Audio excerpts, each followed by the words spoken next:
Ido. Si deseas bajar o subir el atril, aquí lo puedes hacer.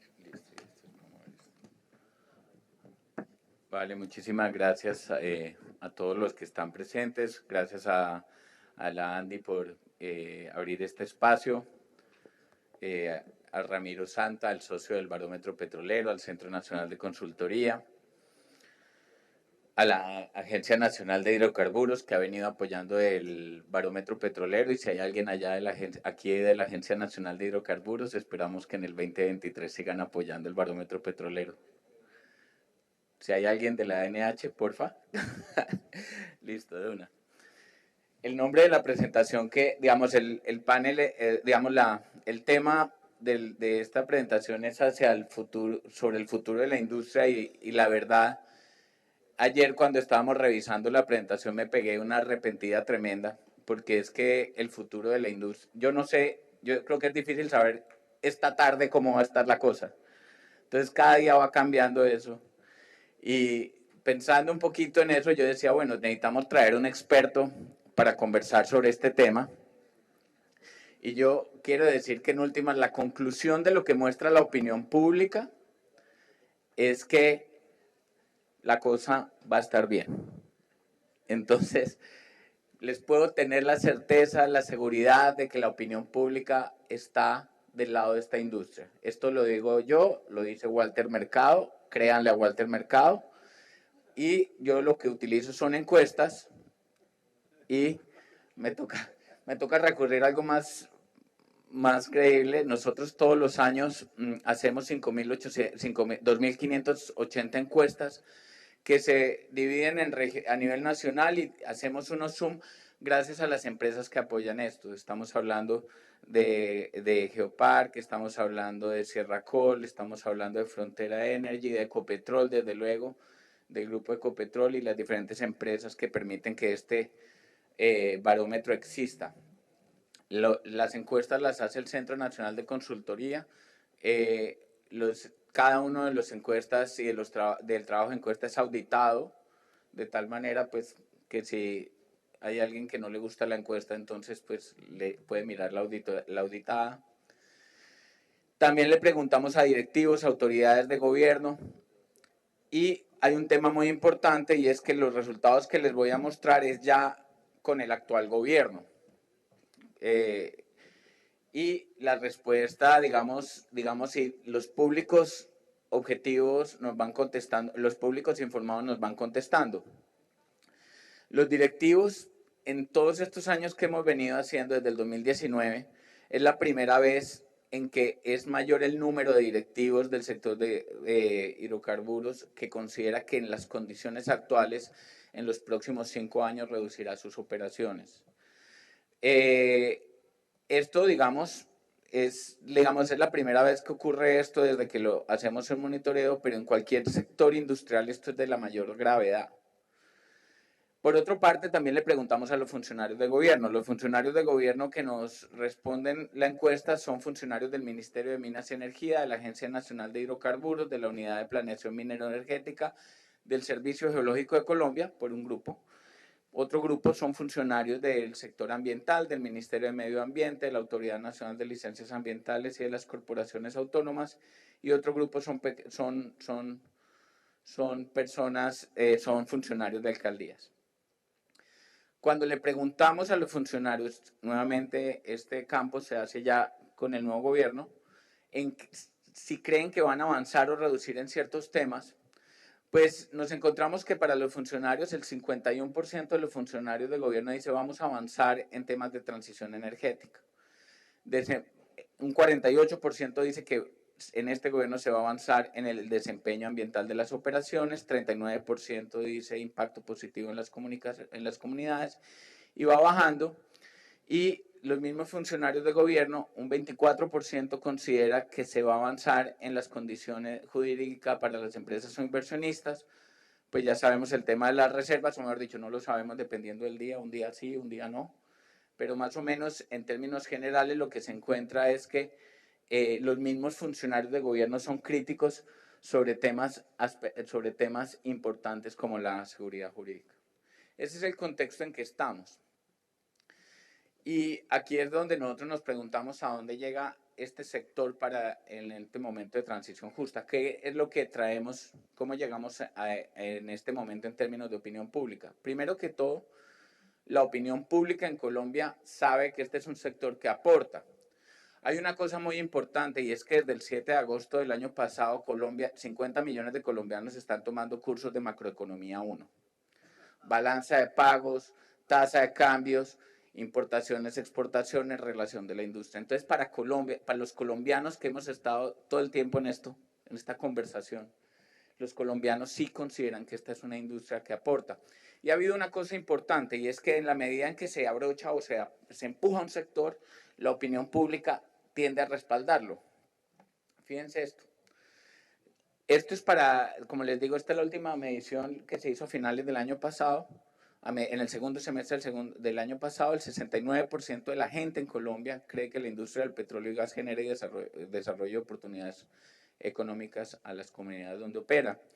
El 72% cree que es posible que la actividad petrolera conviva con otras actividades económicas como el turismo y el agro. Las empresas el 73% ven que las empresas de petróleo y gas promueven la contratación de la mano de obra y servicios locales.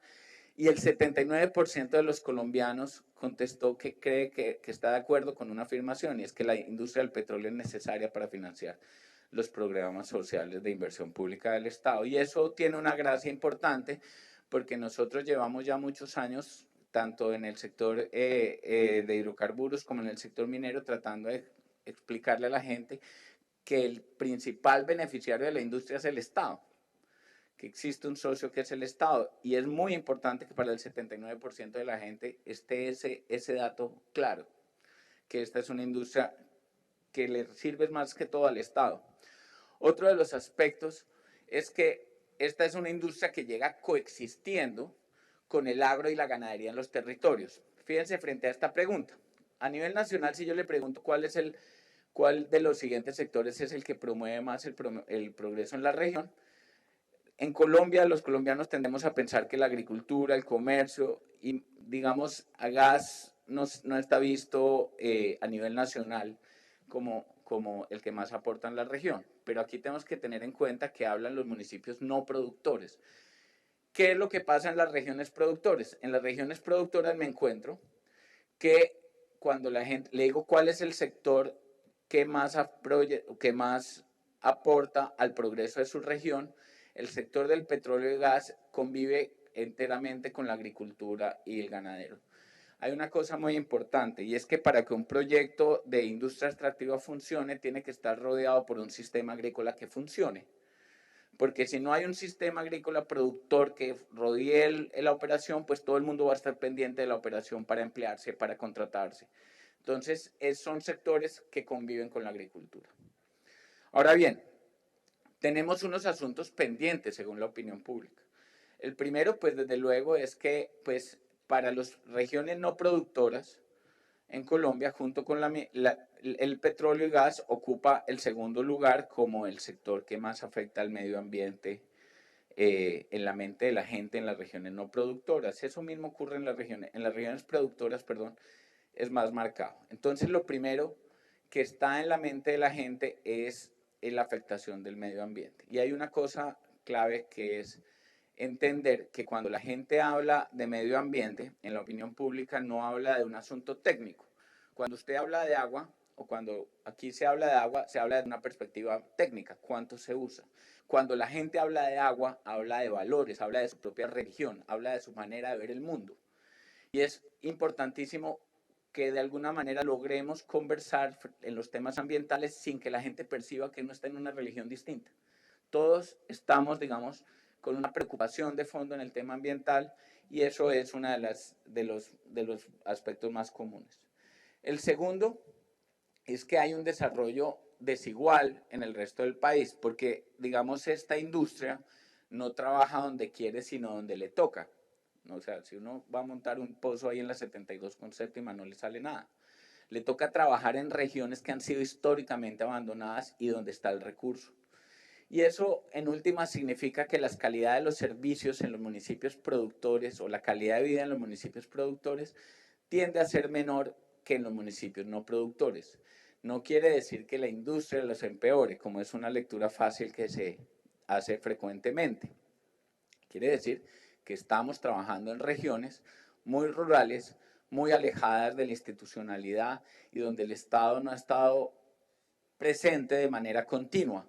Fíjense, cuando yo le pregunto sobre el acceso a la satisfacción con el acceso a la energía eléctrica en los municipios no productores, es el 77%, en las regiones productoras 69%. Frente al acceso del gas domiciliario es una diferencia de 13 puntos. Frente al acceso, frente a la educación escolar, frente a la educación escolar no es tanto, frente a la calidad del agua son 10 puntos, el acceso al acueducto y alcantarillado son 13 puntos, la salud son 10 puntos y el desempeño en la alcaldía son 10 puntos. Entonces, en general, el segundo elemento que nos, digamos, en la mente de la opinión pública está clave es la diferencia de desarrollo en las regiones donde operamos versus las regiones donde no operamos. En la cabeza de las personas está asociar ese atraso con la presencia de la industria, no con la ubicación geográfica o con el contexto donde opera. Ese es el segundo elemento más crítico. Y el tercer elemento es pues la falta de confianza en las instituciones gubernamentales, mientras que en las regiones no productoras hay unos mayores niveles de confianza en entidades como el Ministerio del Medio Ambiente, la Presidencia de la República, la Gobernación, la Autoridad Nacional, digamos, el Ministerio de Minas y Energía, la Alcaldía, el Consejo Municipal o la Agencia Nacional de Hidrocarburos. Vemos que en los municipios productores la confianza es menor. Y esa confianza se traduce a una enorme dificultad que nosotros enfrentamos, que es demostrar para qué estamos acá. Porque si por un lado ya vimos que los colombianos reconocen que esta es la industria que financia el Estado, pero si no confío en el Estado, nos terminamos quedando en esta situación. Cuando le pregunto a la gente para dónde va la plata de las regalías, la principal respuesta de manera espontánea es la corrupción. Y esto tiene un efecto profundo. Digamos, el camello de esta industria no son los ambientalistas. El camello de esta industria es la corrupción a nivel local.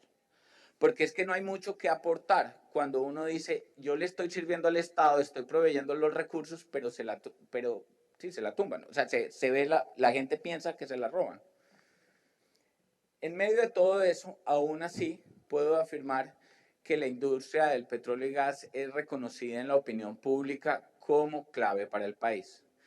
Y realmente lo que hemos visto en los paneles de hoy muestra que no hay mucha diferencia frente a lo que piensa la opinión pública cuando uno la mide a través de una encuesta, no a través, digamos, de Facebook o de Twitter o de cualquiera de estas cosas, sino cuando uno la mira a través de una encuesta estadística, nos muestra que la gente sí tiene una coincidencia con lo que se ha hablado en estos paneles. Primero que todo, cuando le digo a la gente, digamos, en Colombia la gente sabe que producir nuestro propio petróleo garantiza el acceso a la gasolina y gas domiciliario con precios razonables.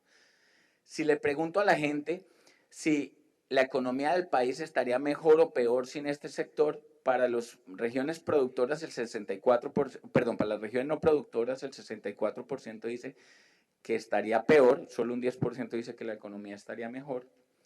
Y en el caso de las regiones productoras no hay ninguna diferencia con las no productoras. También hay un elemento fundamental y es que esta encuesta, vuelvo e insisto, se toma desde julio del año pasado, ya habiéndose escogido el actual gobierno, y sabemos que en la campaña política nacional el asunto de la industria del petróleo y gas estuvo y ha estado en la mitad de la conversación. Ahora, la pregunta es, ¿eso nos ha afectado negativamente o ha afectado negativamente el respaldo de la gente a esta industria? Lo primero que uno piensa es sí, porque me están cascando, entonces todo el mundo me odia.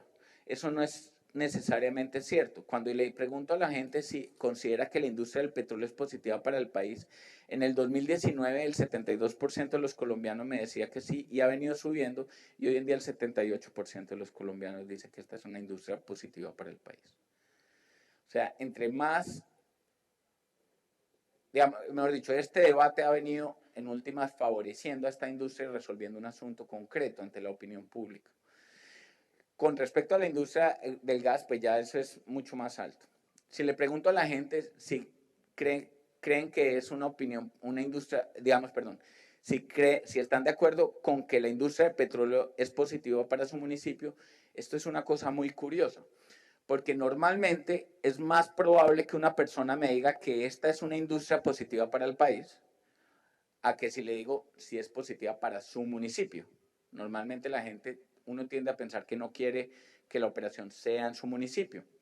Por primera vez podemos encontrar que no hay ninguna diferencia entre el uno y el otro. El 80% de los colombianos creen que la industria del petróleo y gas es positiva para su municipio. También si le pregunto si está de acuerdo con unas afirmaciones, si considera, digamos, entre los municipios productores y los no productores, no hay una gran diferencia. Se ha cerrado la brecha frente a muchos de los aspectos entre lo que piensan los municipios productores y no productores. A nivel de licencia social, utilizando la misma metodología que recomendaron el Comité de Expertos de Fracking, que es la de Thomson Boutelier, nosotros nos encontramos que en los últimos 4 años la licencia social de esta industria ha mejorado. De hecho, estamos por hacerlo, pero creo que ya es muy evidente. Hoy en día es más probable que un proyecto de energía eléctrica esté parado por conflictividad social que un proyecto de hidrocarburos o de gas. El nivel de probabilidad es más alto que haya un proyecto de energía eléctrica parado frente a un proyecto de petróleo y gas. Se ha desplazado la conflictividad y esta ha sido una industria que, mal que bien, lleva aprendiendo sobre relaciones con el entorno muchos años. La otra vez conversaba con algunas personas de aquí que están acá y que llevan muchos años en la industria, no voy a decir los nombres, pero por lo menos Juan Carlos Sucro ya como 50 años acá, y decía que hace 30 años no, digamos, los temas de sostenibilidad se manejaban desde una dirección que estaba por allá perdida, una persona que era más o menos la que gerenciaba las ayudas a la comunidad. Todo el modelo industrial se ha cambiado en los últimos años y en el caso de Colombia el mayor impacto que tuvo, el mayor impacto que ha tenido en las operaciones se deriva de la Constitución del 91. La Constitución del 91 cambió totalmente las relaciones de esta industria con el entorno. De hecho, por eso es que cada vez que van a aplicar un estándar mundial vienen y lo aplican aquí en Colombia y les queda más fácil, porque nosotros llevamos operando bajo las reglas de la Constitución del 91, muy cercano a lo del Acuerdo de Escazú que se acaba de anunciar como una gran diferencia, pero en realidad no hay nada de fondo que no esté integrado en la Constitución del 91. Y eso es porque es tan importante, porque uno, para defender la Constitución del 91, también tiene que reconocer el efecto positivo que tuvo la Constitución del 91. Y eso implica que tuvo un efecto modernizador en las industrias y al final de cuentas se ve reflejado en estos niveles de licencia social. Digamos, para la opinión pública, este es un sector y esta industria es necesaria para la vida moderna y para transitar. El 74% de los colombianos dice que la industria del petróleo y gas y sus derivados son necesarios para la vida moderna. O sea, nos podemos ahorrar la anécdota de que los tenis están hechos de petróleo. Ya todo el mundo lo sabe. Digamos, ya podemos pasar la siguiente página e irnos al siguiente capítulo de lo que hay que comunicar. Los colombianos consideran que el sector puede coexistir con fuentes de energía limpia. De hecho, eso es el 81% de los colombianos consideran que va a haber una coexistencia de la industria de hidrocarburos y gas y las energías alternativas. Eso lo sabe la gente.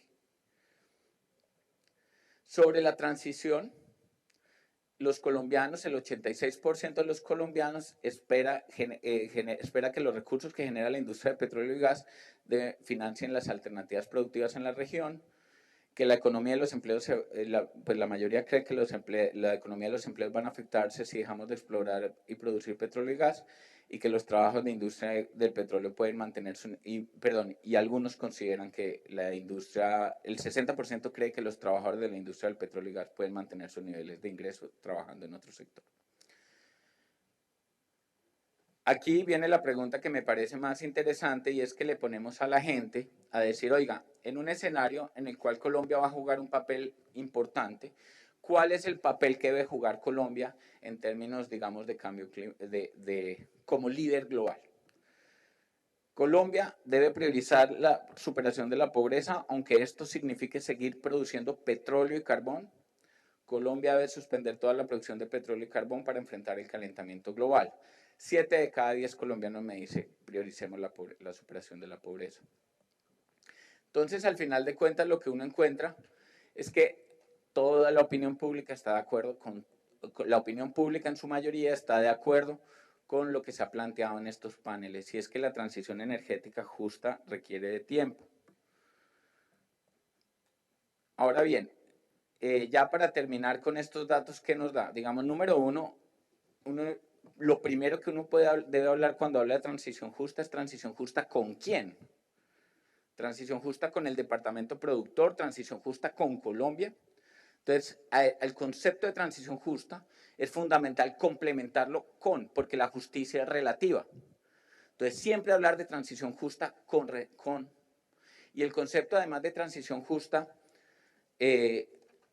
también ha sido muy manoseado, porque eso surge de los países desarrollados. En Estados Unidos fue la primera, digamos, desarrollo en términos de transición justa, luego se movió a Alemania, y el concepto básicamente era un país desarrollado en el cual se suspenden las operaciones y cómo se garantizan empleos verdes.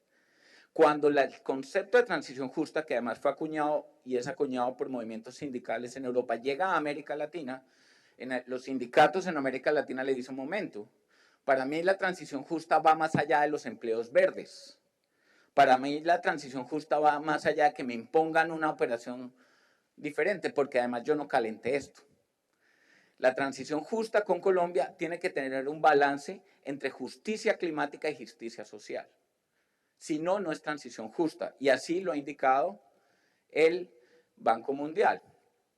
El Banco Mundial ha pedido que se entienda que la transición justa para todos pone a las personas y las comunidades en el centro, trabaja con los grupos de interés para crear planes y políticas y reformas. No hay transición justa cuando no hay industria involucrada en esa transición. De hecho, así lo manifiesta la Agencia Internacional de Energía, que nos da a ciencia cierta sabiendo que por lo menos para el 2040 vamos a estar operando en cierta medida. Perdón, se me pasó esto. Claro, la conclusión. Toca ahí cerrar. Al final de cuentas, ¿qué tenemos? La opinión pública, entre más le han cascado a este sector, más ha salido la opinión pública a respaldarla. La opinión pública está de acuerdo con lo que se ha hablado acá sobre lo que es una transición justa. La opinión pública espera que Colombia priorice la superación de la pobreza a cerrar las operaciones de petróleo y carbón. Eso es lo que piensan las personas y la mayoría de los colombianos. Y de todas maneras, esta es una industria que ha venido haciendo la tarea que le ha tocado sufrir y aprender del tema de relaciones con el entorno, y no queda sino oír nuevamente a Walter Mercado, que es nuestro asesor estrella acá, pero creo que es el que nos puede decir qué hacer. Muchísimas gracias a todos y gracias por tenerme acá.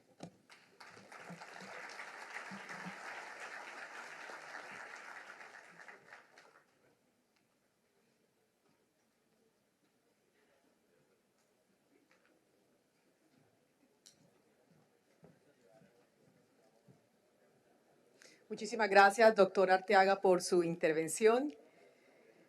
Ahora los invitamos a disfrutar del almuerzo que les ofrece la organización en el Claustro de las Ánimas. Les recomendamos, por favor, llevar con ustedes sus objetos personales y recuerden, los que tienen equipos de traducción, aprovechen este momento para retornarlos porque ya pasó la única conferencia que iba en inglés en el día de hoy. Los esperamos de vuelta a la 1:50 para iniciar muy puntuales hacia las 2. Disfruten, lleven sus objetos personales, retornen los equipos de traducción y nos vemos puntualmente a la 1:50. Feliz tarde.